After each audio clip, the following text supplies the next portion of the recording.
शांति। आज 9 अगस्त 2025 है। त्याग का पाठ ब्रह्मा बाबा ने स्वयं अपने कर्मों के द्वारा करके पढ़ाया और दिखाया, और अव्यक्त बाप दादा ने 1 वर्ष तो पूरा ही अव्यक्त मुरली त्याग के ऊपर चलाई है। तो आज का स्लोगन हमें सर्वंश्व त्याग किसको कहा जाता है ये बात स्पष्ट कर रहे हैं। अव्यक्त मुरलियों से ही ये स्लोगन्स आते हैं। तो आइए आज के स्लोगन के द्वारा जानते हैं कि सर्वंश्व त्यागी किसको कहा जाता है। सुनते हैं आज का स्लोगन। सर्वंश्व त्यागी वह है जो पुराने स्वभाव संस्कार के वंश का भी त्याग करता है।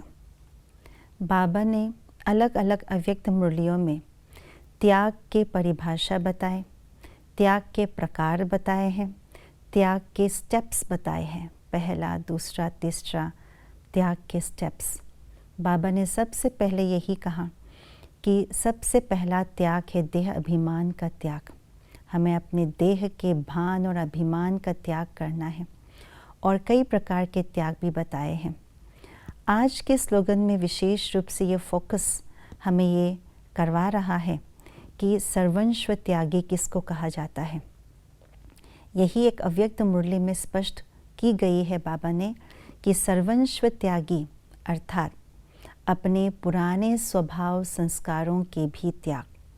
हम बहुत त्याग करते हैं, साधनों के त्याग करते हैं, हम अपने आदतों के त्याग करते हैं, हम अपनी इच्छाओं के भी त्याग करते हैं, और हम ये समझ लेते कि हमने बहुत त्याग किया है। परंतु सब कुछ त्याग करने के बावजूद भी कोई न कोई सूक्ष्म रूप से कुछ न कुछ बातें रह जाती हैं, जिसके कारण से हमारे पुरुषार्थ में विघ्न रूप बनता है। तो इसलिए बाबा ने कहा इसके लिए सर्वंश्व त्यागी, सब कुछ सर्ववंश के त्याग। तो कौन से वंश के त्याग? जो हमारे अंदर 63 जन्मों से पुराने रावण के संस्कार आ गए हैं और आकर के बस गए हैं, अपना घर बना लिया है आत्मा को, अपने आत्मा के संस्कार को। उस रावण के पुराने संस्कारों का त्याग करना, उसे स्वीकार न करना, उन संस्कारों का प्रयोग में न लाना, इसको ही सर्वंश्व त्यागी कहा जाता है। जिस प्रकार से क्रोध का वंश है, सूक्ष्म, स्थूल, बड़े, छोटे, मोटे, क्रोध का पूरा वंश है। तो क्रोध के वंश को त्याग करना ये है सर्वंश्व त्यागी।